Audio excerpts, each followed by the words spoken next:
Today we have a special guest, Sandun Dasanayake, who's the co-founder and CEO of Quality for Us, or Q for Us. We'll talk about how he ended up here in Finland in the first place and his long work history here before founding the current company that he's running. And we also talk about some marketing stuff, some sales stuff, and a lot about the entrepreneurship in the software field. So I hope you enjoy the conversation. Could you please introduce yourself for the audience? Yeah, my name is Sandun Dasanayake. So I think we have been known each other for a while now. Yeah, a couple of years already. Yeah.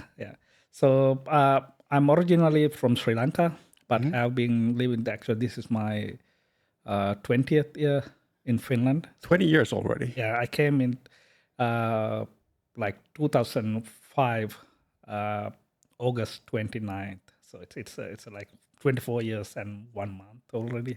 What brought you here? It was actually, I just graduated. Actually, I didn't even graduate. So at that time, I did my final exam in the university. So I came here as a trainee. There was a research group called research group called Media Team. Okay, at the university? University, yeah. It was run by Professor Timo Ojala.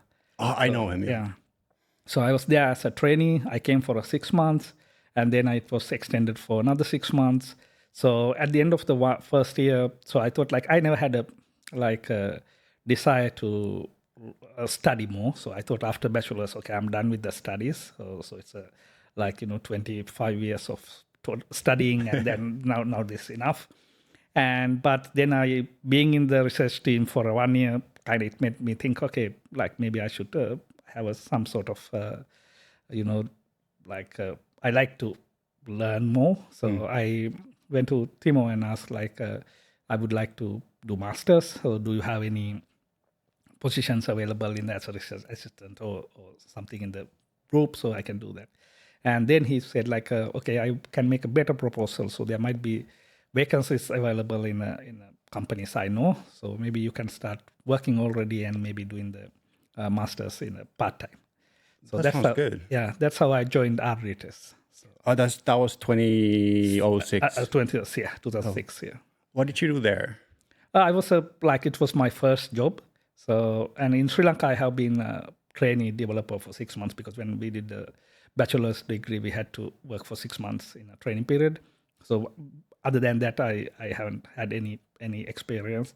So that's where I learned most of the stuff. So how to build a product quality, production quality software, and all these, how to apply those fundamentals. And so it's my first introduction to the world of software development in a professional manner. So you kickstarted your career actually here in Finland? I am, yeah. Oh. Yeah, most of things I did in Oulu in Finland. Just like me. What happened after, how do you say the name?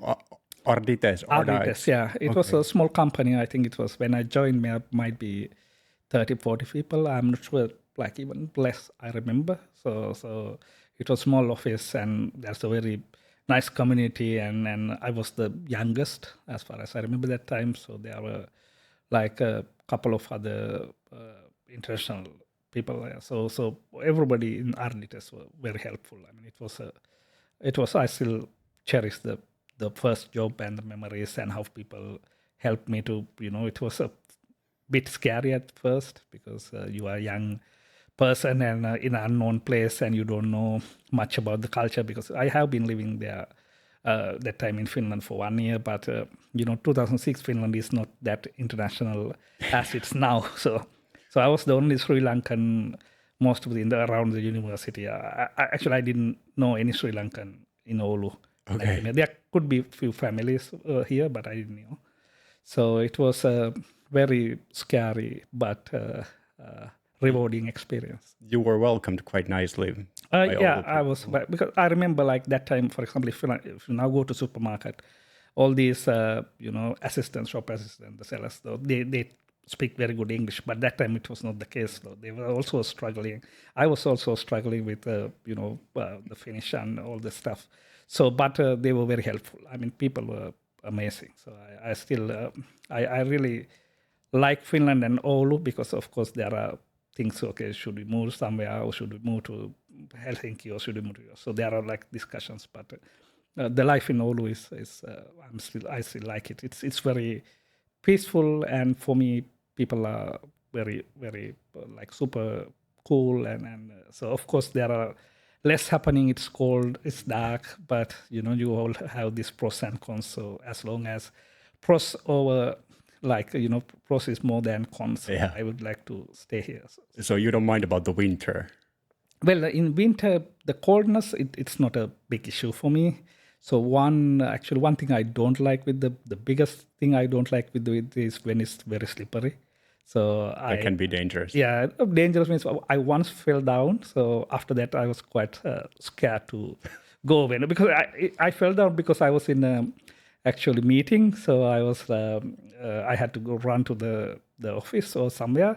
So I took my laptop in my hand, and then I was walking to the car, and I was like looking at the meeting, and there was like a slipper. So it was just my like stupid mistake for doing that. It was not because of like slipper. So but after that, somehow it makes me, whenever I see something slippery ice, like then it reminds me that incident, because I kind of fell down. I don't remember for a few seconds. I think I didn't remember anything, and then I broke my watch, and so there were like something happened at that moment. So it kind of make me scared for ice for a while. So if the audience wants to learn something from this talk, like Yeah. don't do meetings while walking on the slippery street Yeah, definitely, yes. with a laptop. Yeah. Maybe if you're in your headphones. Or Yeah, that could be different, because I was holding the laptop like this, and I think it was before this like even COVID, so it was not the hybrid time even. Like I was just I think I was on my way to office, so that just doing the meeting. So yeah. Okay. And before, after Ardite, you jumped to Symbio, right? Basically, our Symbio was an extension of Ardites, so it was kind of bought by, I think it was merged with few companies in Finland, and then bought by, I think it was a US Chinese company. So we had, after the merger, we had colleagues in China also, like there were teams I was working with. So, and there was this another company called Flander in Tampere. So they kind of merged Ardites, Flander, and Symbio together. So then suddenly, like 50 odd people, company became like I think 500 people or even more than that.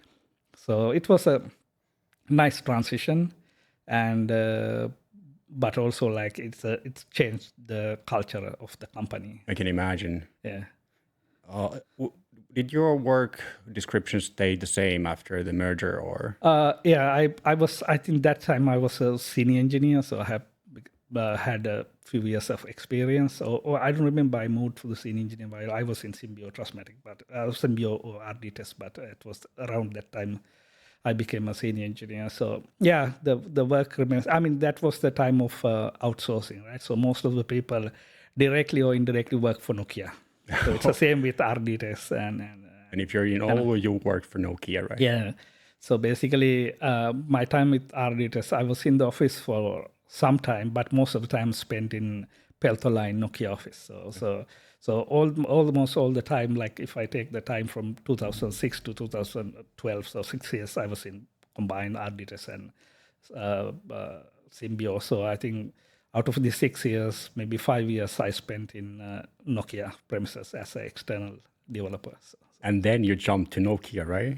Yeah, it was, like that time, if you are in Finland, if you are in Oulu, so like Nokia is the place to be. So you had to be there. So I have been there external for 5 to 6 years. So I thought, okay, now I wanted to be like, want to join Nokia. So there were signs that, that's not the best time to join, but I had to decide, okay, like, when I wanted to do something, I do it like, I check the consequences later on. So I thought, okay, I will try that, and then I went to the interviews and selected, and then I joined actually a brand new team. So they were working on this the next evolution of Nokia using the open source technologies and those stuff. But I joined in 2012 April, And then I think it was 2 months later or 1 month later, this Stephen Elop had this famous speech, and they decided to scrap this project. Okay. Like the whole project, basically, whole team. I think there were like, I don't know, hundreds of people. Did you lose your job at that point? It's like I just joined and 4 months I'm out. So it was like, but I mean, I never had regret because I think that was the end of Nokia mobile phones anyway. Like after that, they were like they tried to revive it a couple of times, but that was the last like big effort that happened. So, and given the uncertainties around that, I wouldn't have joined Nokia after that. So that was the time like I happily joined. So I didn't have any regrets. So and actually it changed my life into a different direction. So I believe that whatever happens, and you cannot, like, if you are in some position and you are happy about your life, you cannot say that, okay, this thing can be changed, because if it changed, everything would have been changed. So you cannot just say like, okay, Finland is good, but if the winter is not here, it would have been nicer. But maybe Finland is in this level because of the winter. If the winter is not here, it could have been a different story. So you cannot, most likely, you cannot pick and choose. You say, okay, I like the setup, but maybe I will take this away from my life. But then it's a like butterfly effect, right? So it's a total different story. So I could have end up in somewhere I don't like where I won't, because the current work I'm doing, I'm really enjoying it. So. Yeah, I think I've had the same conversation with a bunch of people. Like, would Finland be Finland without the winters, like technologically and socially speaking? After the Nokia era, did you jump back to the academia at that point, or? Yes. So basically, what happened was I started my master's in 2006. So as soon as I applied for master's, and then I got selected, and I had my first job, and then because that time there were no joint application as well. I mean, you just apply for the university and then you get in. And so I did the formalities during the summer, and then I got accepted. And so my academic year started with the same time I started with the job. So I managed to do all these courses because, it's just, and also most of the courses that time were in Finnish. So my Finnish was not good. So I went to the teachers and discussed like, how can I do the work. So I had to do a lot of self-study, get the English material and those. So I managed to finish the courses pretty quickly. And then, but the thesis was pending. So it's always my life stories. Theses are always pending. How many years did you spend on your thesis? I mean, it was, I think, so basically by the first 1.5 years, like 2012, 2014, all the courses were done. So then I think I finished the work 2006 to 2008. All the courses were done. Then 2008 to 2012, the thesis was pending. So then I got this severance package from Nokia, so I can get this 4 months of salary, and then so I used that time to finish the thesis. So I finished the thesis and graduated in end of 2012, and then while I was working with my supervisor for the thesis, so then there were opportunities for doing PhDs. So then I thought, okay, it's good to do a PhD. So actually, funny story is like the people who were with me in that time in Nokia, so they started this now quite a company that is doing very well called Haltien. I know that by name. Yeah. So basically, I'm not sure whether I'm allowed to say that or not, but I will say anyway. So the code name for the work we did, the project was Halti. I think the name Haltien comes from that. So most of the people I knew, they are in the company, and then I was also like willing to join. So I was like asking. So they were actually setting the ground at that time. So then they were not hiring the engineers or senior engineers that time. Actually, I was in Nokia. I was working as a Scrum Master also. So you started the people part already. Back then. At that time. Yeah, I think in Symbio also at some point I kind of had some projects I was working as a Scrum Master. So whenever somebody asked who wants to be the Scrum Master, I jumped in and do that. I'll do it. So so then then what happened was then I thought, okay, I would start doing the academia. Like, okay, I would start my PhD. And then I got to know Altian is hiring, but it was too late. Like I have already gave my word, so I will start doing PhD. So that's where it starts. So it's not by, like, I would say, like, I never thought, okay, I wanted to do a PhD. So, but it's a by design. Somehow it happened to be there. So Did you finish that one? no, not yet. So that's why I said, like, I have a story with the thesis and getting pending, and it might be like I'm a bit of a perfectionist, so I wanted to kind of, whatever with my name, I have to finish it in a good quality, and normally I'm over analyzing things, so it takes a while. But when I'm in the business of the work, it's a different story. So I wanted to kind of, I know that there's a balance between over analyzing and then you do the good work, and then you must be pragmatic. Yeah. But somehow when it's come to academia, I'm a bit different, operating in a different manner. And also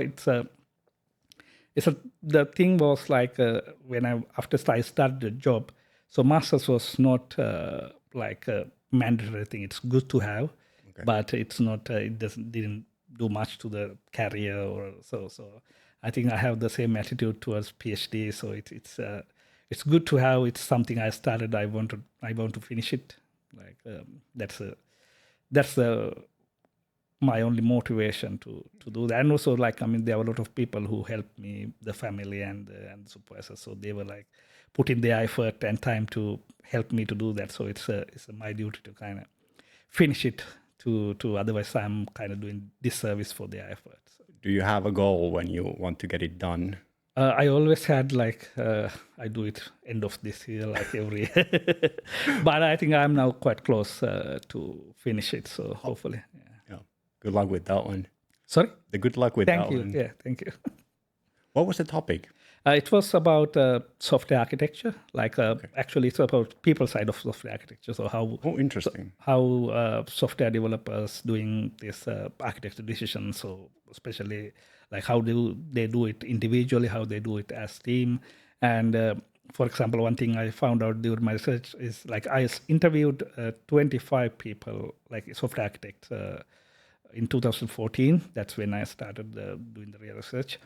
And then I thought, now I have been writing, and then I thought, okay, now it's a little bit outdated because it's 10 years old research. So you publish 10-year-old research, it doesn't add value. So then I actually interviewed another 25 now. So I just want to compare how they did it back 10 years ago and now.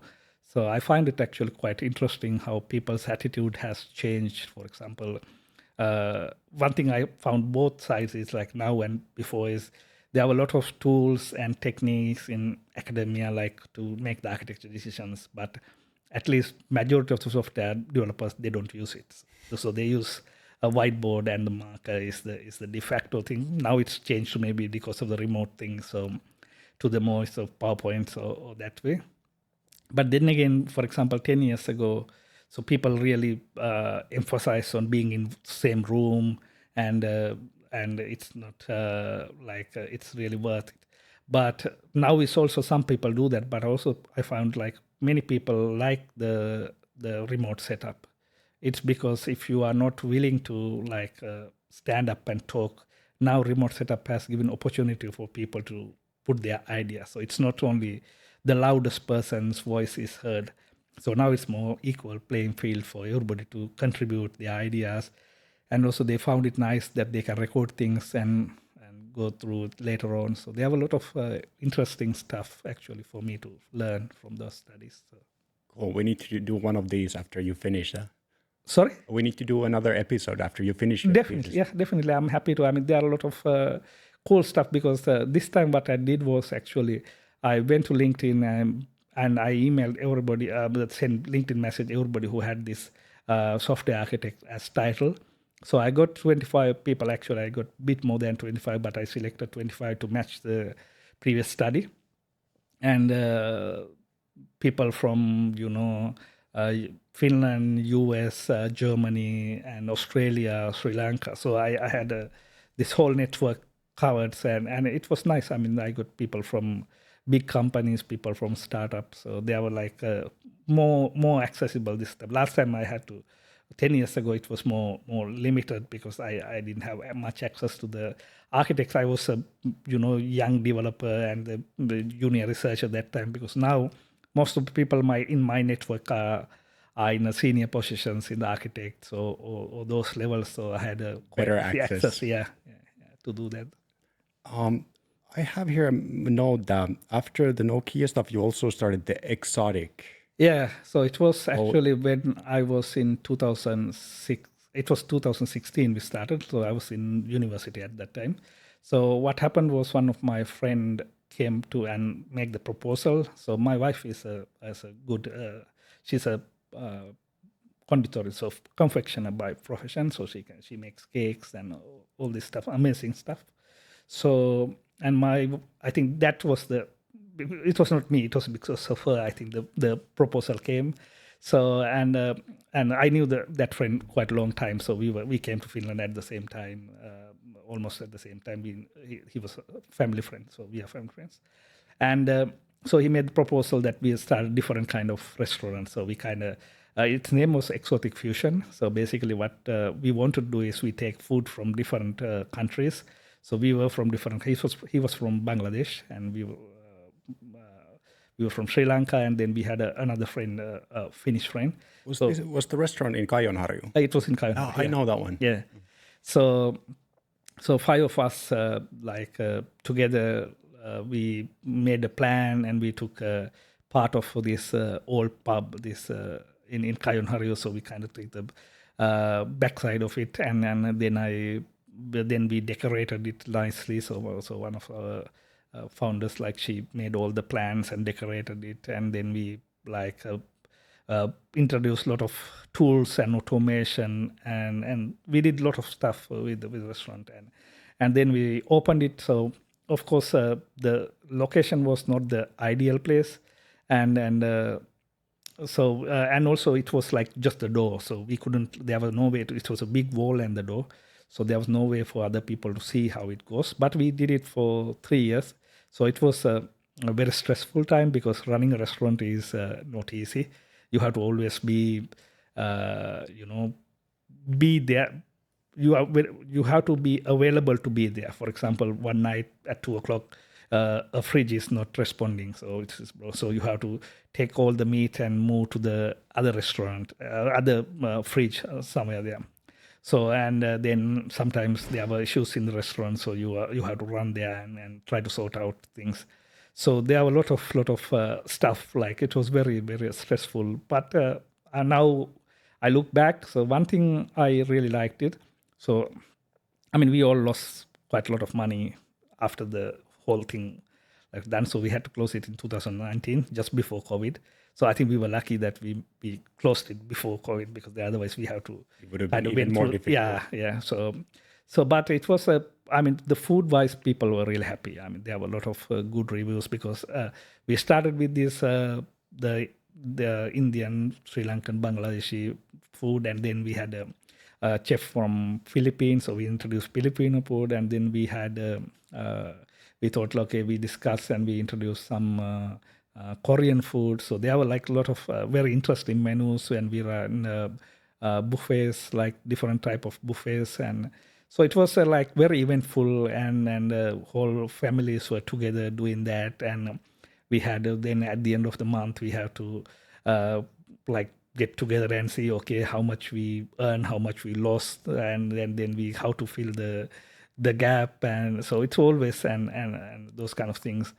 But after all this drama went through, and we lost money and we closed the restaurant, so our friendship was still intact. The founders were still, in a very good relationship, and it's easy to when this kind of thing happened, it's easy to blame each other and put the blame. And so that's one thing I learned from this whole episode, because it's very important that you keep the relationship and not the blame game. You did it together, you share the responsibility, and all the founders now, they are in good places. So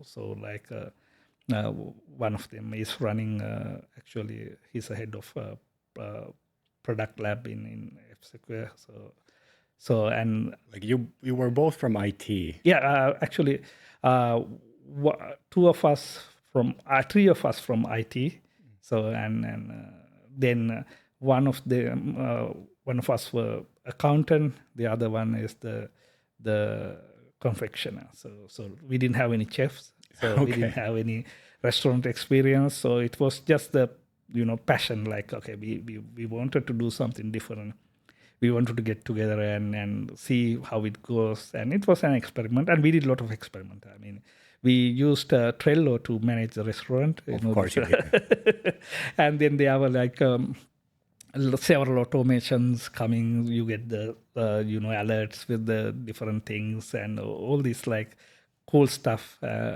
And I think before we started the podcast, I mentioned you. So for me personally, the biggest takeaway was the running of the business. So I was actually the CEO of this. That was your first business, right? Yeah. So I had to run this whole thing. I got big support from the others, of course. Like they were always available, and I didn't know anything about the accounting or balances, so it was handled by another founder.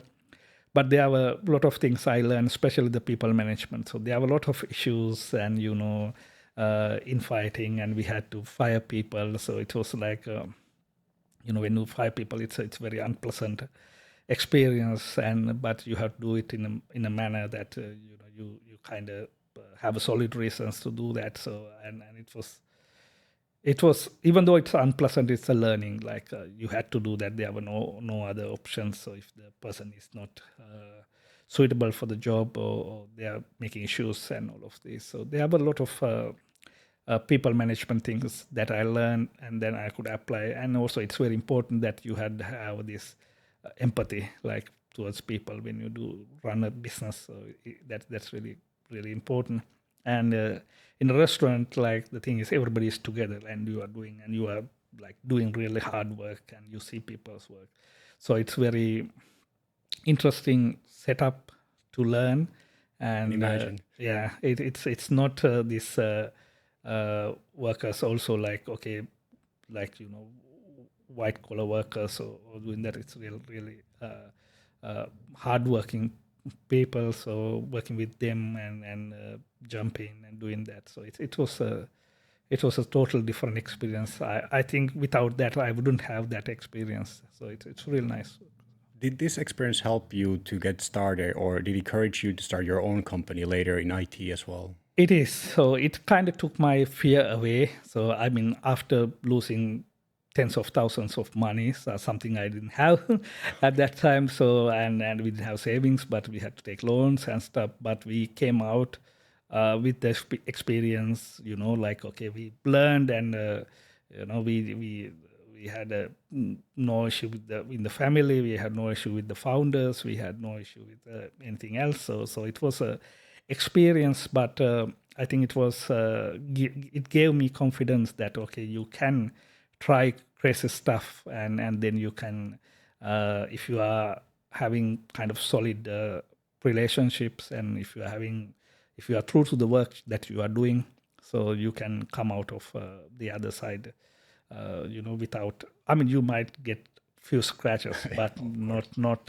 life-threatening ones. So. But you were like, okay, this wasn't too bad. Let's do it again. Yeah. I mean, I never had a sort of thought, okay, that's my last job as an entrepreneur. So it sort of gave me, of course, also, even though it was not that time, okay, I can do much with the restaurant, but we did a lot of innovative things. So it gave me opportunity to see that, okay, we can try things, and we can, some work, some not, but this is a more open field that when being entrepreneur, so it gives you opportunity to try stuff. And also one thing I really liked, it you can make difference in other people's life, and you can pay salaries to people, you can make families to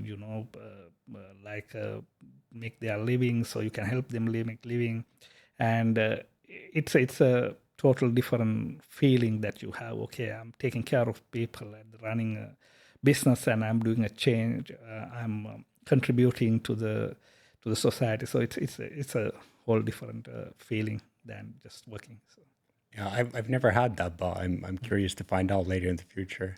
Yeah, I mean, I think everybody has different reasons to do things. For example, like especially I think if you like the experience, so it could be different things. Like some might want to like, okay, I want to make money. I mean, that's the bottom part, right? Like everybody wants to make money. So having business is a way to like, it's uncertainty. So you can make 0 or minus tens of thousands, or you can make millions. So it's uncertainty. But how it differs from gambling or lottery is like if you put a heart and mind and your hard work. So there are still things that you cannot control, but you can do your effort to kind of take it, over the goal and do that. So I think that's what I like, and even in the queue for us. So I mean, it can be a success story, it can be not, but personally, I'm doing my best to push it through and get to the traction,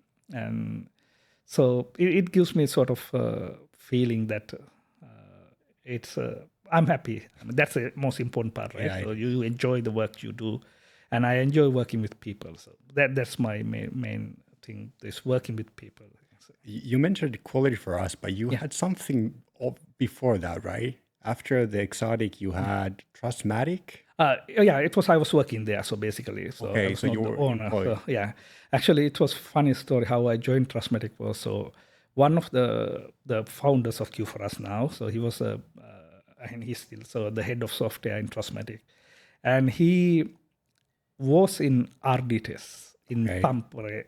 I think, I'm not sure it's in old world. I think it's that time used in Tampere. RD or Symbio. I think it was. I'm not sure. So somehow I never worked with him at the like project or anything. So, but I knew him by name. I think we haven't met before. And he knew me because he was one of the supervisors. So like he was in the senior position at that time. So he knew me. So what I work or how I work. So then actually he called me out of blue at one time and says, Sandun, we are doing some, I took the job as the head of software. So we had to do some improvements in the software practices and stuff. So would you like to join the company? Actually, I said no to him. So I was in the university, and then he said, let's, he was in, I think they had the office in,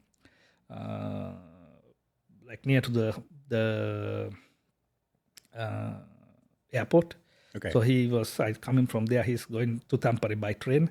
So he asked me to come to the railway station. We can have a coffee. Like I think that time there was, I'm not sure it's still there. There's a small coffee shop. I think it's still there. Yeah, okay. It might be an R-kiosk nowadays. Not that one, but the other side there was some. Okay. That I think they were selling paintings and stuff. Or I'm sure there was also a coffee shop. There's something. I've never been there. So that was actually only one time I was there also. So, so then he told me like, okay, just come and have coffee with me, and then we talk. And I was like more into, I even though I have been developer in most of my time, what I've been interested is also programming. I like programming, but programming is like not something I'm really like say, okay, I want to do programming always. I really like it. So it's more into like, wasn't your calling. Yeah, it's for me. It's more about either design or the process improvement or the those kind of the other aspect of the software development was like kind of my passion. So then he was telling me all about like how he wants to transform the process to be improved and make it like make sure that there are all these checkpoints are there, and the whatever comes out is tested good quality and can be maintained in the long run. So and then we can trace back the requirements and how so all this stuff. So it made me interested in the job. So then I thought like, okay, why not? So then I decided to join there. So that's how I ended up in Trustmatic. But these are what I say, like when you work something, like even if as a junior developer, so it's very important you have to be like true to your work, and because people can know about you, they might follow you, they might see you. So only reason he called me was so he knew when he was in Symbio or Arditas, I'm not sure, but I had done some work, and whatever he heard, You left an impression. Yeah, whatever he heard was good. So I didn't know. I don't know what he heard or whatever. I mean, I was a junior developer that time, right? Didn't do much, but whatever he heard was good enough for him to call me. So that's why it's important that that you do whatever you do it in the way people like can see something in it. And then I was in now we start moving towards Q for us. So I was there, and then we were like. I was in the old office, so he comes because he's the head of software. So we have been discussing many stuff, and then we were driving to the Kempele railway station. So we had an advertisement running in Oulu for a while, like to get a senior developers, but it was 2018, so it was the peak of demand for the developers, and there were no developers available. So then we discussed, and then I told him like, okay. Like in general, Sri Lankan developers are really good, and they are doing, as far as I know and from my experience, they are very hardworking and they are doing very good job. So should we start having office in Sri Lanka? See, that's an interesting idea. So let's try, and then we kind of discuss with that time CEO of Trustmatic, and then after a couple of months, actually it happened. So we started. We actually. Get 3 developers and then 1 head of HR, and then we started the office in Sri Lanka. With Trustmatic? With Trustmatic, yeah. Okay. So that was the initiation part, and then we did a lot of things. I mean, we changed the whole way. I mean, the Trustmatic had very good developers, very good ones, and they were doing their work, but they were like doing it in isolation. So when you do good work in isolation, and when you work with a team, it's a total different thing. And also when you do work in isolation, it's sometimes you don't think about the life after you of the code. So it's a like because maintenance. Because it works pretty well with you, and you know what you are doing, and nobody asks for the documentation because you are the one who is handling this. So it's a bit different story. But when you do a production code at some point, like, okay, you have to think about, okay, I might go away, I might, not be available. And so we had to do this transformation, being from very good developers and doing code to into a more teamwork kind of sense. And it happened. So I was actually acting as the head of technology transformation. So we did a lot of introduce tools and introduce CI pipelines and all these, automated testing, all of this. So we make sure that the code was solid and the outcome is we can see if there are any issues. So then we ran that setup for 2 years, and team was really good, and Trustmatic was very happy about that. But then there were some changes within Trustmatic, and then unfortunately they had to get rid of Sri Lankan team. It was not because the team was bad. It was more about the how the whole setup, the ownership changed and all this kind of stuff. So then once we get the news, so we kind of got together and discussed what should, because team was really good. So, and we wanted to have the team going, and like we didn't want to kind of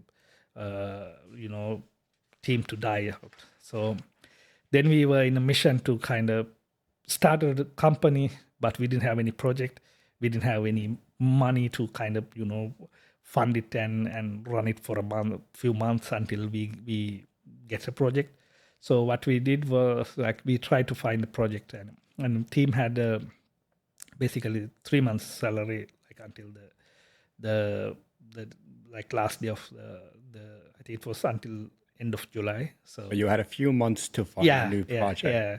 So we were doing all day and night. I mean, also we didn't have any like plans to have a company and all this. So we did all set up, and then I actually we found one startup that idea. So we submitted the proposal, and then they came back after they say, okay, we have bigger companies and you haven't even started, so you are not the right people to do that. And then we were like, okay, we submitted, and our current chairman, so Matti, was like, he like pulled all his contacts and tried contacts and see if there's anything we can start. So we just need something to hang in and start. So just to give us a impression that there is a possibility to do that. And then we really like, I think 1 week before the deadline, that the startup who went away, they came, and because we submitted, actually we spent about 2 weeks submitting a proposal. So even now, when our guys are doing proposals, we spend a lot of time on proposals. So it just, even if we are not sure 100% or not 100%, but even if we are not sure, like let's say less than 50% chance we get the project, but we still go and do the proposal well. So we do all these architecture diagrams, we do the designs, we do the UI sketches. So all of these things to make sure that we cover the corners. One thing is like to make sure our estimations are better, so we know what we are doing. The second thing is to give the impression to the client that we have done the homework, so we know what we are talking. So when you do a proposal, you draw the diagrams, you do the sketches for the UI, all of that. All of that, yes. And you spend 2 weeks basically on basically, a pitch. Yes. One of our architect or the senior tech lead or somebody has spent. So it's how much time does that take? Let's say man hours. Is it like full-time job for a couple of people, or? I think it could be like let's say if it take 2 weeks, maybe it's a half. That work. So we have few meetings in the middle. So I would say it's a man days wise. Maybe it takes like 5 to 10 man days. So it's. I mean, for our setup currently, we are all developers. So the senior level from architect to junior. So we any of us can do that basically. So and if you are senior enough and understand the setup. So but mostly our senior guys are doing that, and money wise it could be quite much, but then again it's the way for us to show them, because we don't have a name. So still we have some reputation now, but we are a young company, like with a setup in Finland and Sri Lanka, and we are a company like, okay, I will discuss more about how we operate, the philosophy. But when we come to the starting point, so we did a like really thorough analysis of the product that wanted to develop. Even the founders of the company didn't have, I mean, they had the idea how we do that, but there are a lot of uncertainties, because it was about this, the law was changing in European Union. Mm-hmm. So even for the small parcels that are coming into the European Union, you had to pay this, I think it was VAT and custom duties. Earlier, I think if it is under 45 or 150 or something, you don't need to pay some custom duties. So that the law changed everything. So there were a lot of stuff coming outside the European Union. They had to now go through this collecting VAT, collecting custom duties, all this stuff. So it was a bit messier time, and then this founders envisioned that, okay, the e-merchants or the shop owners, like, they cannot do that. They cannot collect all these. And for example, if you are ordering from Finland, so you have to pay this VAT to the Finnish authorities. And because even though European Union is a custom union, so the custom area, but it's not a VAT, like VAT is individual country's responsibility, and the VAT levels are different, totally different. Like for one product here, it's now maybe 25.5, and some other country it might be 18. So there are a lot of complications, and then this company envisioned that, and they wanted to make it easier. So they took the responsibility of paying VAT and custom duties. They collect them and pay it, and the e-merchant just have to kind of charge the money and give it.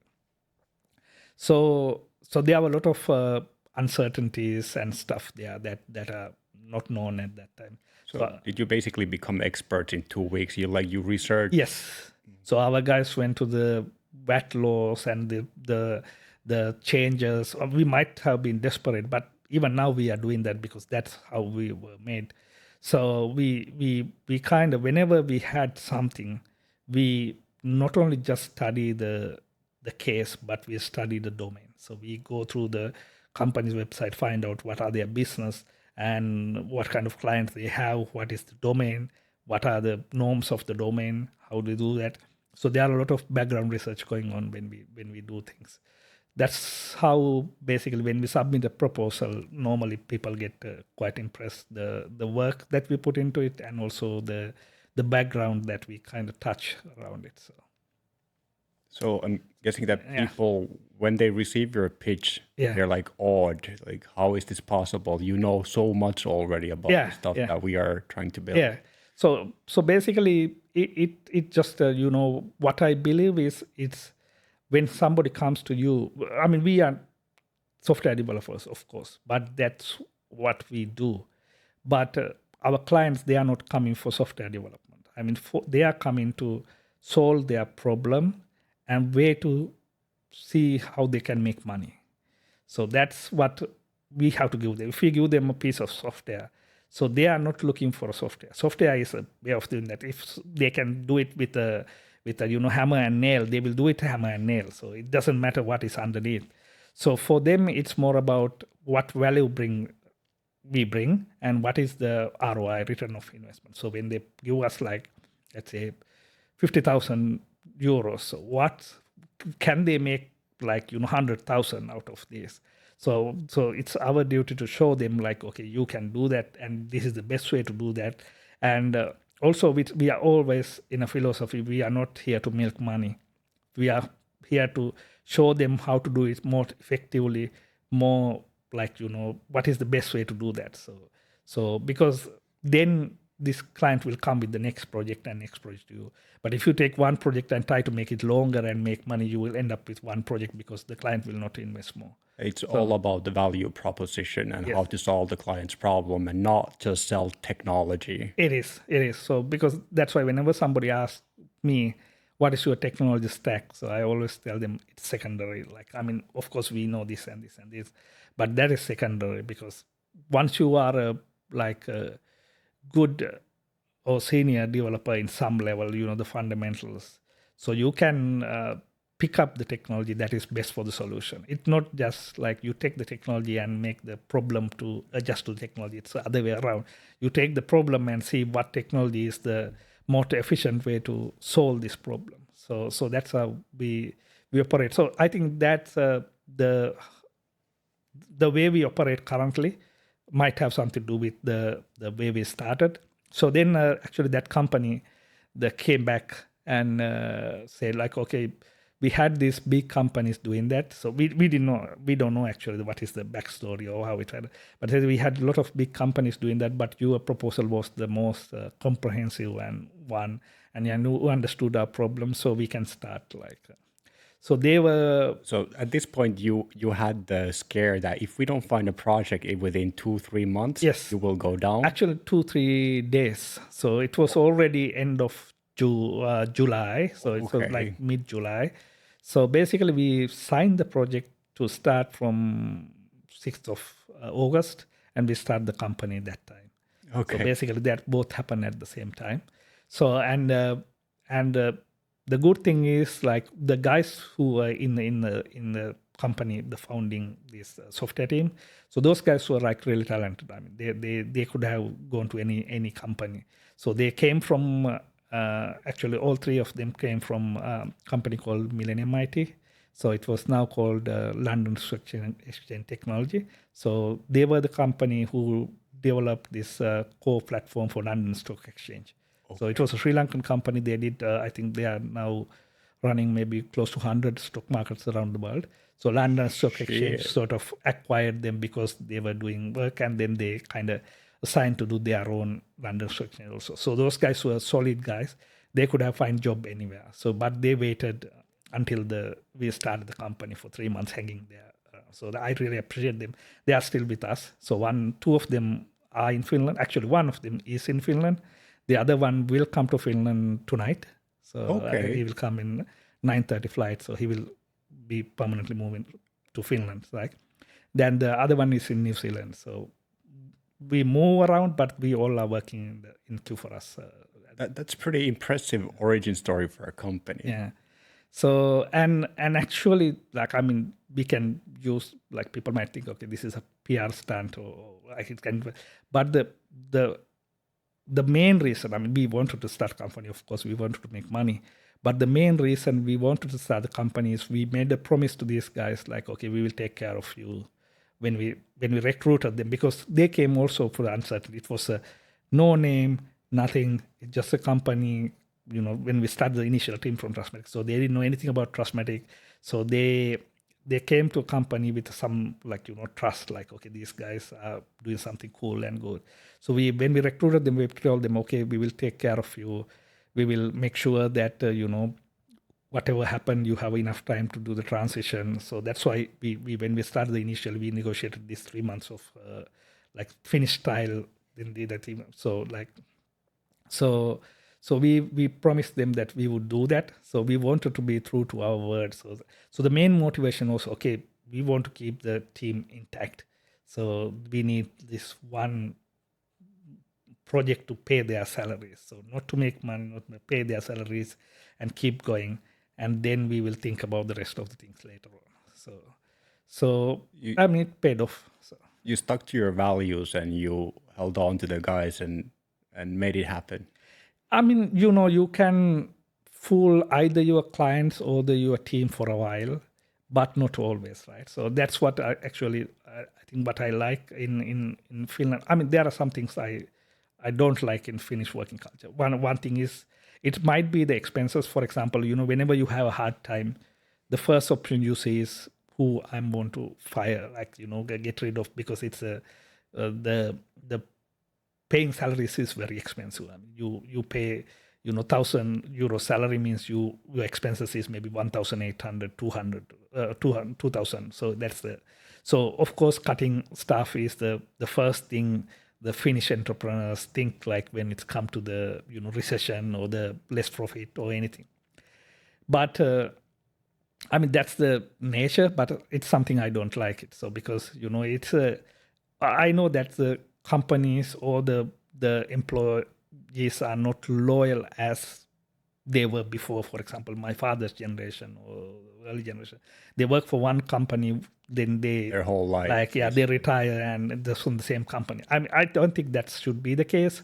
But then again, from the both sides, there should be some gratitude and loyalty towards this, because I know how hard I'm working to kind of make life easier for like employees of Q for us. I mean, there were sometimes, like, of course, it was not very, very easy times. There were times like I didn't take my salary because I had to pay salary for the employees. So there were times there, and I know also there were times like the employees, even though they had 1,000 reasons to leave the company, they stick around and be with us. So it's both sides, but I think you have to be truly caring for both your clients and your staff, because then sort of, if you do it in genuinely, they will at some point see that, okay, these guys are, because one thing I always tell is, like, I mean, when I take the pitch deck and talk to a client, and after I doing everything, I say, like, okay, these are words. I can tell that, anybody else can tell that. You get thousands of email, maybe, like, asking for, do you need software team? We are doing this quality. What's the difference between me and them? I mean, nothing, right? So it's just words. Yeah. So only way I can show them what we, like, follow what we preach is doing work. So I always go, when I talk to a client, I never go for a big work or big projects or anything. I always tell them, give us a small project and test us with that. So it could be, you can see that whether we are fitting, because even if we do a good work, there could be, there could be, like, there's no culture fit, like that company where they operate with what they expect. So check us and see whether we, like, follow whatever we are talking, or is it just the words. So there is no way for me to convince you my pitch is better than somebody else's pitch, because they all contain words. People can tell words, whatever that's there. So it's just the way of working is the only way to show. So that's why I'm always telling them, like, even to my team, is like, do a good work, and sooner or later people will notice what we are doing. So and going back to your first gig, yeah, you got the project, you started doing good work, and you're still in the business. Yeah, and also we are working with them until today. So now it's like 4 years. Their company is growing. I think now they have maybe a couple of thousands of merchants there. So they are making good progress and things, and so, but they are still very loyal to us. We are still loyal to them, and we are still working together. So that's and actually any of the clients that we have worked with so far, if they have money and if they have projects, we are working together. So that's good. How many people do you have working for Q for us right now? We have about 26 people. So we have 21 people, 22 in Sri Lanka. So it's 22. We got a new one like last month. So, and then we have 5 people in Finland. So. And you're working with US clients, if I understand. Mostly we have Finnish clients also, and most of our clients are from US. Yeah. How do you deal with the time difference? Basically, like if we take the US as this Eastern to the Pacific time, so Eastern time is I think 7 hours different with Finland, and then the other one is like it's a GMT plus 5, right? Yeah, then it can go to 7 to 11 hours. Okay. So basically, but US clients are normally, they start work quite early. So they are available from 6 in the morning to okay. So most of the time we have meetings around here, 3 o'clock, 4 o'clock, 5 o'clock. So that time we can manage. So that's the setup we schedule. So basically when we started the initial projects, we don't enforce really clients, okay, we can only available this time. So they know that we are from Finland, we are from Sri Lanka. Because with Sri Lanka, during the summer, we have 2.5 hour difference. And during the winter, 3.5 hours. So it's not that much. And so what we do is we try to have it as early as possible so that it's not inconvenient for both Sri Lankan and Finnish team. So you basically try to have one meeting per day with the clients. Yeah, basically we have this, once we started the initial ones, so we have with the clients this bi-weeklies or weekly. So and then the weekly meetings, we mostly make sure that we have the whoever runs the project and the senior ones are there, so not a whole team, but definitely we have the whole team every 2 weeks, like when we do the sprint demo and planning. So. And you run the operations from here in Finland, right? Yes. Do you have developers only in Sri Lanka, or do you have other staff there as well? Basically, we have developers, and then we have like human resource and the operational team running in the ground. Okay. But for example, most of our social media operates also from Sri Lanka. And then since we have this, we don't have either project managers or the business analysts. So whole thing was done by our developers. So we are basically operate as one team. So we don't, other than the HR stuff. So there is no difference between Finnish team or the Sri Lankan team. So we have a mix of everything. Whenever we have we just thought, okay, we need this kind of skills and this kind of team. So we just take it and use it. So that makes sense. You have flat organization and everybody can be involved in other aspects of the company. Yeah. So we don't have any hierarchy. Basically, if we have to do anything, everybody can jump in and do that. So basically we have, I'm as a CEO, and then we have a CEO who's running the things. But other than that, we are quite a flat organization. Do you do the sales yourself, or do you have salespeople involved? We have sales person, like external salesperson, working with the Finnish market, but for the US market, basically, I'm the one who is doing the sales. And I mean, it was because after we started the first project, the second project we received was from US, so it was through a contact, like because in Trustmatic, what Trustmatic did was this. It was they were building robotic lines to do building component manufacturing industry. So it's mostly this trusses. This when you have a roof, you have to have this truss that kind of make the structure. So I think in US they are building so much buildings. So there are a lot of it's a $1 billion industry that building component manufacturing. So and they are like before coming to the domain, I thought, okay, truss is always rectangle, and what you can do. I mean, you just rectangle, you build it. But there are a lot of engineering and a lot of design behind all this, and they are not only like rectangle. There are a lot of designs, and every day I think hundreds of maybe thousands of designers designing those truss, different type of one for different buildings. So it's a total different type of engineering work than I imagined. So I thought it's very simple. So since Trustmatic was there and they were doing these lines for the US-based clients, so they knew us in some level. So then they have this association called Structural Building Component Association. So that is the biggest association of these companies. So they have been running a quality control system basically when this truss is built. So they take a selected few and do the quality checkup to make sure. So it's a sort of voluntary program for the members, but it was kind of way to show them that their trusses are in quality, and then the industry-wide make sure that the quality is preserved. So initially they had this paper and pen-based system. So they check and see this is good, this is not, because they have these nail plates, they should be in the proper place and all the stuff. But then they tried to do it in electronically. So the initial version they couldn't get them the desired results. So then they contacted us via our contacts, and then we did them a version of application called Digital QC. So they can take a picture and they can load the design, and then they can compare the design and the picture and make sure that they are aligned well. And if there are any issues, they can mark it in the tablet. And so it was received very well by the association and members also. So it's a funny story, like when they have this annual exhibition called BCMC. So every September, October, they have it.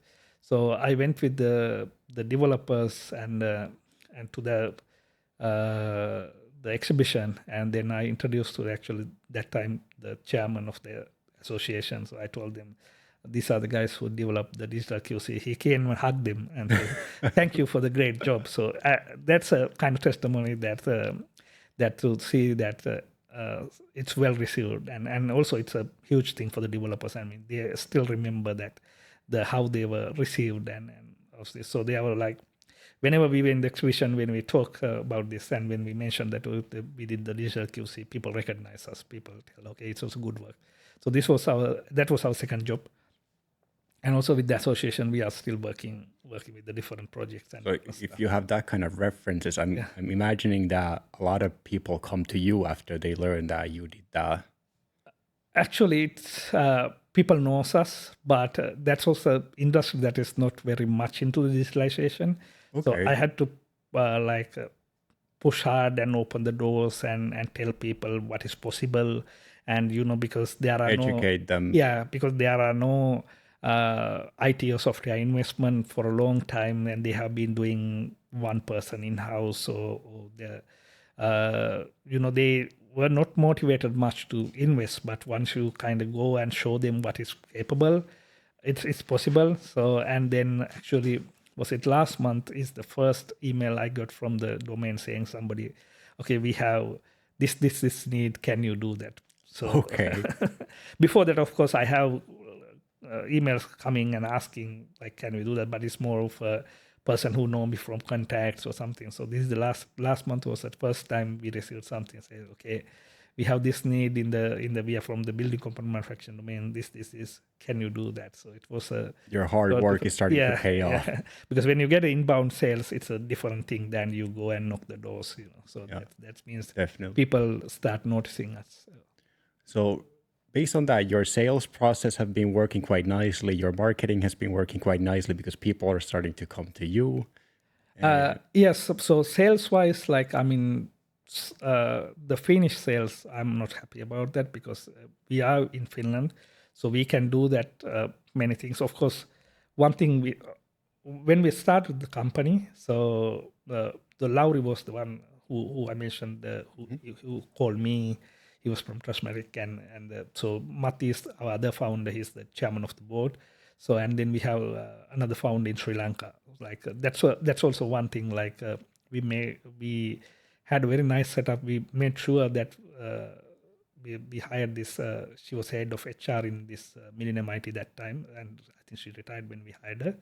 But we made sure we got her as also founder, because it's very important when you maintain a team. When you have a founder with the team in overseas, it's totally different than you are just selling overseas team. Somebody's working there for you, because then you really make sure that your team is true to whatever you operate and you believe and do that. And then four of us are from having total different interests to different domains.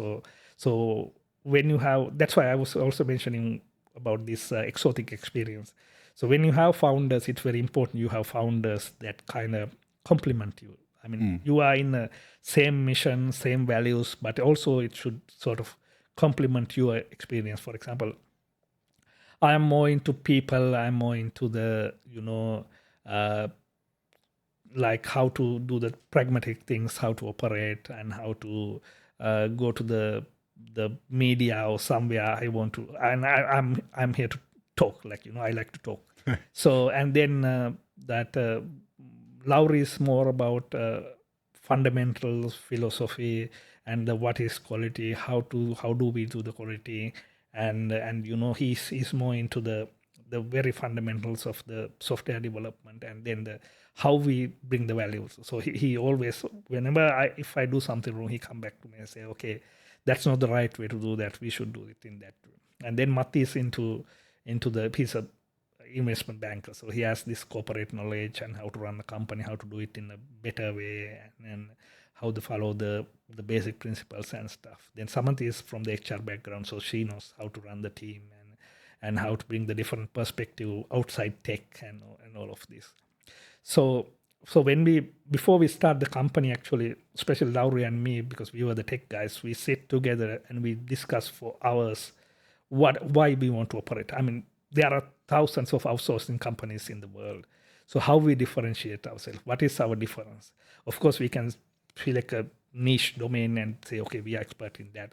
But another company come and be the domain expert. And so how we differentiate ourselves? So one thing we discussed was both of us at some point work with outsourced teams, and experience were not that great. So, and I think in Finland still have this taboo when you say talking about outsourced team from outside Finland.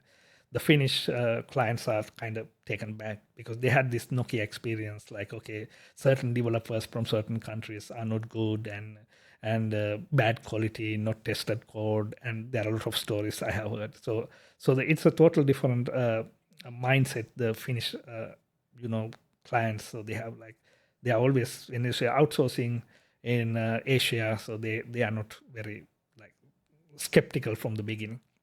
And so that's why we were thinking like, okay, if we are a client, then we wanted to buy something. We wanted to be a company, that type of company. We wanted to buy our own services.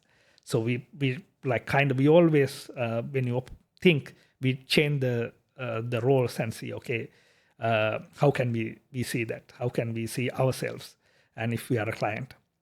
So basically you wanted to make the experience of working with you as pleasant as possible and trustworthy, and and also the that's why when you start this Q for us, so Lauri came up with the name, and then Q is for quality for us.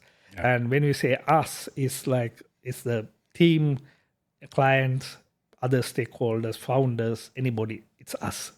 So it's like quality for everybody who is involved. So that was the idea for Q for us. And then actually now it's when we go to US, everybody said Q for US, this quality for US. That works nicely. Yeah, because since we have most of the clients from US.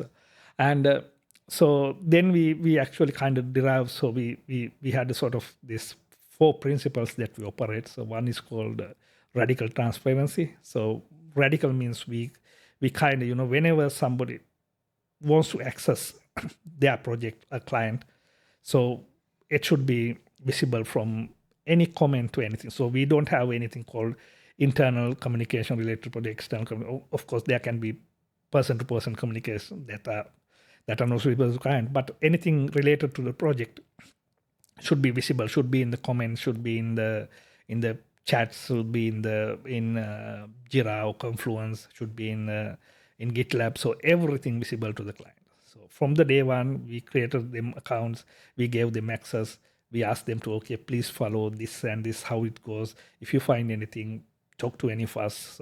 So in the radical sense, we say like, okay, we don't have anything to hide. So just if you want to check it, it's there. You have access. It's not even they want to tell us I have access. We created them accounts. We trained them, the clients, and say, okay, you can see this. Yeah, check it. And if you see the code base, and if we, of course, they can see our pipeline failed. They can see we made a mistake. We can see we reversed the commit. But from my opinion, we are humans. We made mistakes. So if we try to show that we are perfect, that means we are doing something shady under the hood. So not being transparent. Yeah. So being transparent and running a thing is also show the client, show the others, we are humans, we are making mistakes. It's just owning them, whatever you do. So that's why we came to the second principle. So it's called quality delivered personally. So basically whatever you do, you present. So in our case, we don't have because in some cases you only put the best and most sophisticated versions to the client. So you kind of hide the junior developers and you kind of put your best talkative person there. But in our case, we bring whole team. If somebody joined as a trainee today, if he's working in the project, he will come to the meeting. And he will come or she will come and present whatever they did to the client. So it's like you owning your work. It helps in two ways. One way is of course, client can ask questions and person know exactly how to do that. Otherwise, if you kind of prep the other person and go and tell, then you don't know the actual thing is, and then something has to be corrected, then the client tell, we know how to do that. And the second thing is we build the confidence in the developers. At first, of course, they are afraid, they are nervous and all of this, but you can see the transformation. After a few months, they are very confident about their work. They are proud of their work. And also it make them wanted to do something good because you present your own thing, so you have to be. So you get the credit for you get the credit also. You want to kind of, show something good because it's associated with your name. So that's something we have tried from the beginning, and it is very successful. So it's a very, very successful strategy from both sides. So, and then we have also other continuous learning, and also we had one principle called open source project mentality. Because it's not the tools or technologies are open source. It's more about when you work for an open source project because you work because you want to do it. So because of course some companies have this paid developers for open, but it's you have to have this sense of I want to contribute to this thing. So we are also trying to find out, for example, when we select people for projects, we normally check with them whether they like to be in project. Of course, it's not always the case, because if there are certain skills available, then we have to kind of tell them, okay, you are the best person there. But whenever it's possible, we ask the person, do you like to work with this project, this technology? Does it make you interest and all of this? So in that way, it kind of make them genuinely contribute and work, and they enjoy those things. So that is something, that's why this open source, sometimes when you put this open source project, people start thinking, okay, you are doing open source. It's not the open source things. It's more about how the open source projects work and how they operate. So we always try to go back to these principles and try to see whether we are principles can change, right? So they are not setting the stone, because you have to always assess. So is it relevant now? Are we the organization kind of when you say, for example, flat organization? So it's easy to do it when you have 20, 30, 40, 50. But when you go to maybe hundreds, you have to think like, okay, how we arrange the organization in a way. Because then if you have a flat organization with 100, 200 people, it's very hard to manage because there are a lot of you are on top of that, and then everybody has to communicate to you, and you are the bottleneck, and it becomes so you have to adjust those things. But it's always like also good to go back to the fundamentals and see, okay, whether we are true to our fundamentals or not. So for me, at least so far, the experience is if you have the integrity and you do the good work, and it will pay off at some point or not. So at some point, whether you market it or not, because the biggest drive still I see is the biggest way to you get referral is word of mouth. If somebody tell good things about you, somebody else will motivated to give their work to you, like thinking, okay, if that works for this guy, I know him well, this should work for me also. So yeah, so the marketing angle, actually we haven't had any sales or any marketing for first 3 years. Okay. So we hired our first salesperson in 1.5 years ago or something. So it was like, when we were 2.5 years. This was for the Finnish market, right? Yeah, Finnish market, yeah. So basically, and for the US market, what happened is like our founders were like, we were getting 1 or 2 projects, so they were telling me like, okay, we have to have a presence there, we have to go there, and I was doing everything remote. And then I realized, okay, maybe we should go there and do the like make our presence. So I have been now regularly visiting US and going to the events and do that. So I can see the difference. Like actually, the people will see us, will understand us, and I can tell them better story than in the just doing a sales pitch online. Because when you are online and you have a title of the meeting, so you are always restricted to that title of the meeting. Okay, that is our agenda, because they need this kind of project, and we are. But when you go to in person, you have a chat with the person, so there is no agenda. You can tell whatever you want, whatever the story that you have, you just tell the story. So then the people might realize, okay, I can also something that maybe you guys can help me with. So then it's kind of open field. And so would you say that working in person in the US is essential to make sales happen from Finland? It is, at least from my perspective. You can make it happen, but slower. But if you want to make it like make it more sales or better or repeatable things. So, and also I have a feeling that because initially when I go to event even in Finland, because I have been attending a lot of events and networking and stuff, I started selling, okay guys, we have a software team and we are really good and all of this. But more and more I go into realize is, okay, not doing sales is the better way of doing sales, so just get to know the people. Yeah, just being there and tell you a story, and don't push, because people are fed up with like listening to sales pitches and all the emails, all the calls and cold calls and everything. So it's more about being there, tell you a story, and if there is a need, then people will realize and they will come to you and ask, okay, that is our need, can you help us? So then it's become less annoying for the people. Also, like it doesn't show that you are desperate, like, okay, I'm trying to push it. So when we started the company, one thing also that we want to do it, because when you say outsourcing, people feel like, okay, I can get very cheap work. So outsourcing, of course, there should be a cost advantage, because cost in Asia and cost in Europe is different. But then again, what we are operating is we try to pay the good salary to our team, so then we get the good people. And then we are not selling ourselves for cheap. It's not about the cheap labor, so it's more about doing good quality work. So we want people to know us about a company who is doing good quality work, not a company who are having cheap developers, because there are 100,000 of companies if you want to get a cheap developers and do the work. But there are very few companies who can do proper work and good quality work. So that in Finland, I think the market is more this CV oriented and that Selling resources. So we are not into it actually. So that's something actually a deal breaker for us. When we started the company, we had a sort of understanding we will not sell CVs. We will not sell our people. We do only the project-based service. The only thing, the reason is that if you give a people away, one thing is you give the most of the time you have to sell your best architect or developer.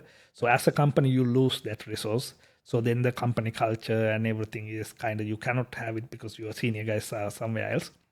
The other thing is we believe in our process for, doing unit testing, not for the sake of coverage, but for the sake of understanding the requirements, the unit testing, because you can do unit testing right way or the wrong way. So you can say, okay, I have 100% coverage of unit testing, but you did the whole thing.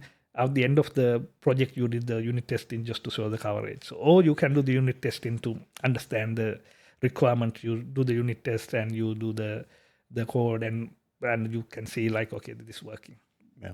And then we do the code reviews. We do 100% code reviews. We review whatever, we push it to the Git repository. We do the code reviews. Actually, we have also the LLM like model that trained to do our code reviews based on like. So and then we do the automated testing. So we run CI pipeline, make sure that we will not break the code like the system when we push new code.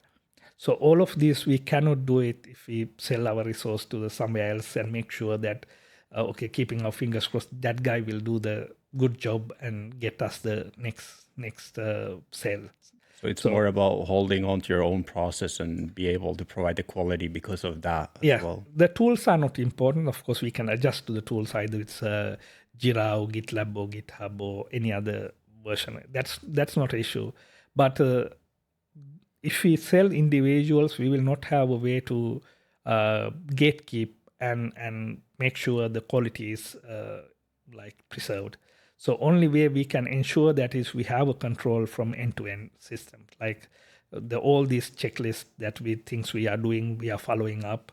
So they are there. So if you do the CV selling, we rely on a person to make sure do that. And even if that person, he's in a different setup and he's not familiar, or the setup is not good for him to do the good work, then the project end up in a bad taste, and then the whole thing kind of fall upon us, say, okay, Q for us guys didn't do a good job. So that's one thing I think we are not having good sales in Finland, because we are not into this CV selling business. So when we we go and ask for a project, like most of guys are like, okay, we are thinking like getting a couple of senior guys and doing the project. So that's but I think even in Finland now, we are trying to change the things, but I'm still not happy our work in Finland. It's just because I think it's more about the communication gap. So people are not familiar with what we are doing, and Finnish software market is by design arranged to CV business. I think it's a legacy Nokia era practice that's still very hard to break away. But I think, it's what you decide. There are different cultures, but then again, having the CV-based sales kind of take away these small companies to break into the market. It's very hard because they are established CV companies and running the business. Like software agencies selling CVs. Yeah. So it's just the culture. I think it's a way it operated for tens of odd years, like in the Nokia era, how it happened. So I think it takes a while to break into it, but we are quite adamant. And even when we had hard times, okay, we don't want to sell CVs. We wanted to sell high quality projects or products that we can have control to influence the how it's done. So. Sounds good. What is next for Q for us and for you? What do you have in the horizon? Well, basically, we are now establishing our name in US. So that's one thing. So more and more people get to know us. We are talking, we are making buzz. And now earlier when we say queue for us, like people ask what queue for us. Now when we say queue for us, they know, they show us somewhere some reference. Okay, you did that guy's project, and our the list of leads are growing. So then I have never seen a list of leads like we have now. Okay. So and we are getting more and more. It's just the coming from the reference and the work we have done, and also like all these big companies in the industry, like the players. So they have something to work with us. So they find it like I find it's very interesting. Like, but I don't think we still make it. So we have to deliver and build more platform, because we are a young company. I mean, we are 4 years old now, and we have been like kind of growing, but we are focusing more into building ourselves than to go out and sell it. So we start selling very recently, and as you mentioned, and then the Finnish market is still not a success.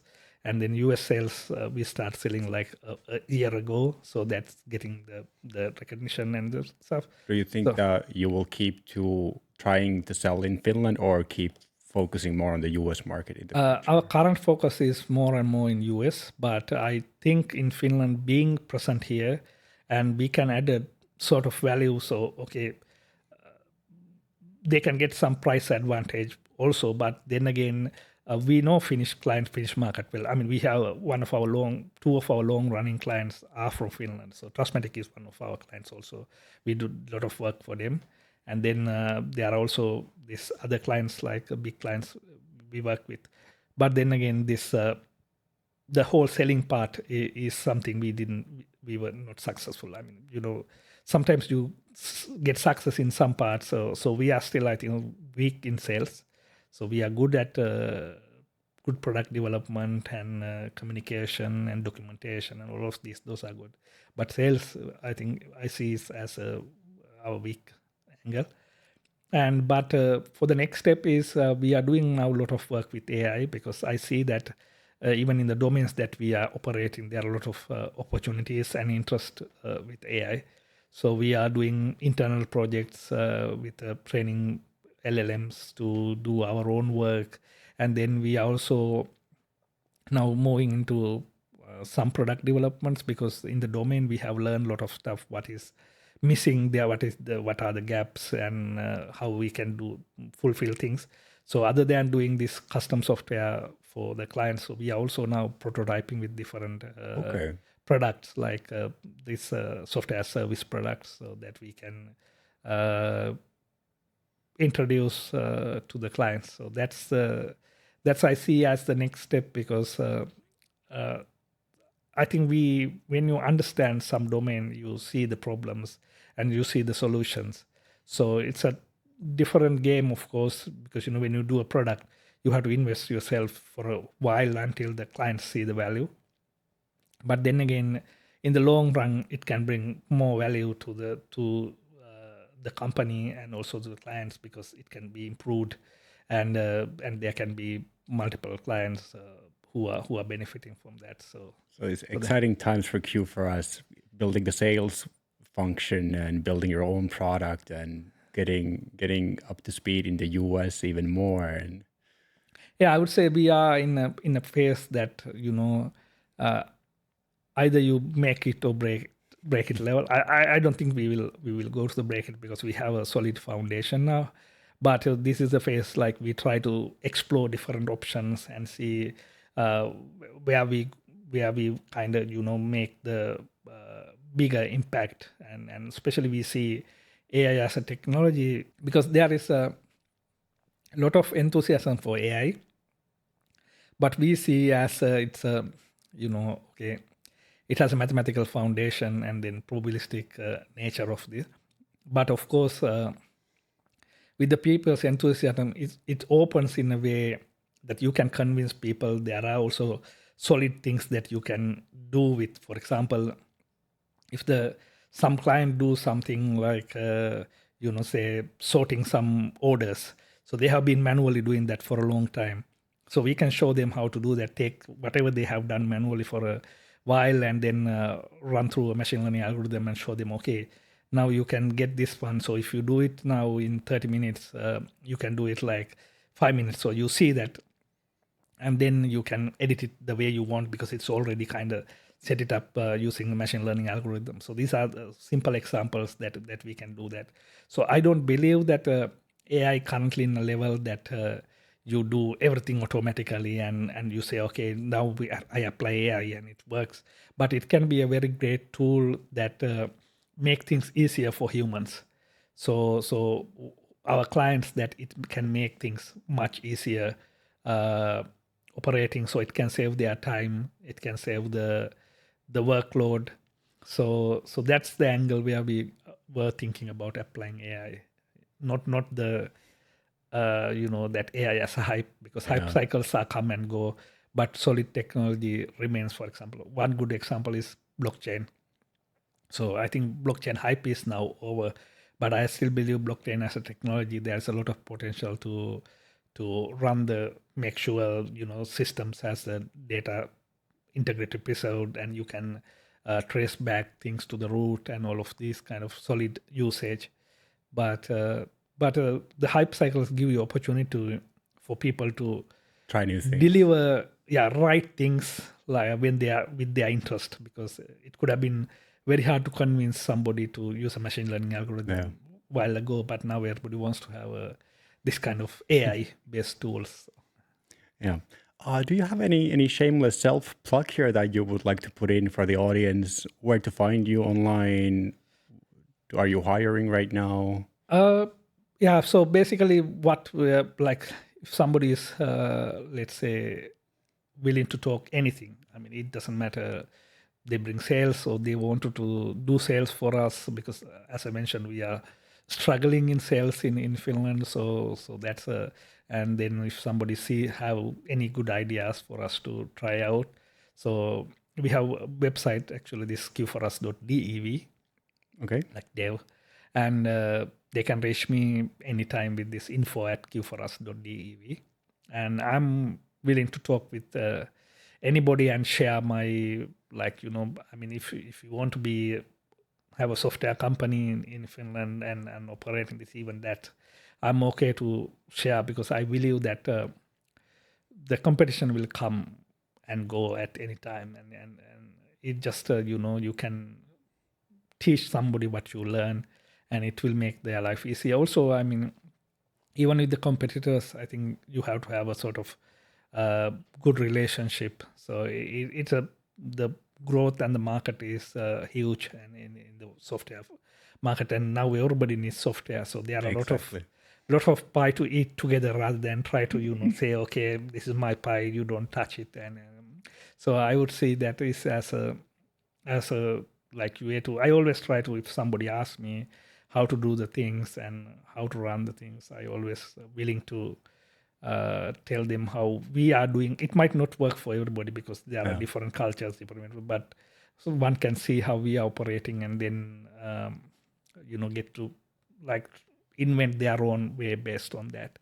So I don't think I don't say that Q for us is still we make it or we made it. So it's a long journey and long way. I think we are, I would say we are maybe 5 years to 8 years away from that. Okay. I can say like, okay, we made it, or we are, like, if I run that long, I'm sure that we will be in a position that say, okay, we are ready. But so far I'm happy. So as I mentioned from the beginning, so I'm enjoying doing that. I'm enjoying talking to people, and I'm enjoying a little bit going away from my comfort zone, because US is a different culture, different people, and they are like, it's not a very tech savvy business. So a person, Asian looking person going from Finland try to sell in US, it's a different story, and it was uncomfortable at the beginning. And I mean, everybody is a big businessman, men running the $1 million businesses, and I was there just sitting and try to talk to nobody knew me, and I was like, I go and sit in a table and just contribute, and I didn't know much about the for example, American football or anything. So actually, that's one thing I wanted to share. That then after I start going US more and more, I also start studying, like, because like in Europe we talk about countries, right? In US they talk about states, so they are total different countries, like, but they call them states. So I had to even take a map and study, okay, this states from this one and this states the geographic. Yeah, and also then I started following the American football and baseball just to make sure that I can join in the conversation. So it's similar to when you do the project proposal, you do the background check, and when I do the sales and I want to do that, so I have to actually be familiar what they value, and because it's a way to start the conversation, way to contribute to the conversation. Otherwise, when they talk about football, then I have to kind of say, okay, so you need to learn the culture, some extent. So it's very important. People can see and say, okay, these guys did that and that, and they became successful. But there are a lot of stuff behind that. You kind of put your mind and your thoughts, and you learn. And especially in my life so far, what I use mostly is not the conventional learning, but whatever other things I have done outside the conventional learning is the things that I apply most. Okay. So, yeah. Sounds good. So people can find you on LinkedIn. Yeah. Connect and ask questions there. Anytime. Yes. Yeah. And I'll put the link to the show notes where they can find you. Yeah. I think we can wrap up here. We've been doing this already almost 2 hours. Okay. I didn't feel like that. It's an hour and 37 minutes. Right? Okay. So it's a long podcast. It's okay. It's okay. I will cut this to shorter pieces to YouTube probably, and so we can share these as well. And I'm so glad that you could join me today. Yeah. It was really, really fun to talk to you. It's amazing to hear your stories, like especially the exotic story, because I knew the restaurant, and I wondered a few weeks ago, like, where did that restaurant go? They still have the board, if you go to the turn the Kaivanharjo, they had this poll with the different businesses there. I think none of the businesses are there except this Barbell Pizzeria restaurant. Yeah. So, but all the names are there. Was it yesterday? Somebody, I think one of my colleagues, he pointed out, say, exotic name is still there. So I always like when I drive past that, I always look at this, and I enjoy seeing this, because it was by book it was a failure, but then again by like looking at what we learn and how we operate, and that part of life is a like success for me. I don't have any regrets about doing that. Sounds good. Thank you once more, and let's wrap it here. Yeah. Once again, if you enjoyed the conversation, please consider subscribing and sharing and liking and all that stuff. Until next time, ciao.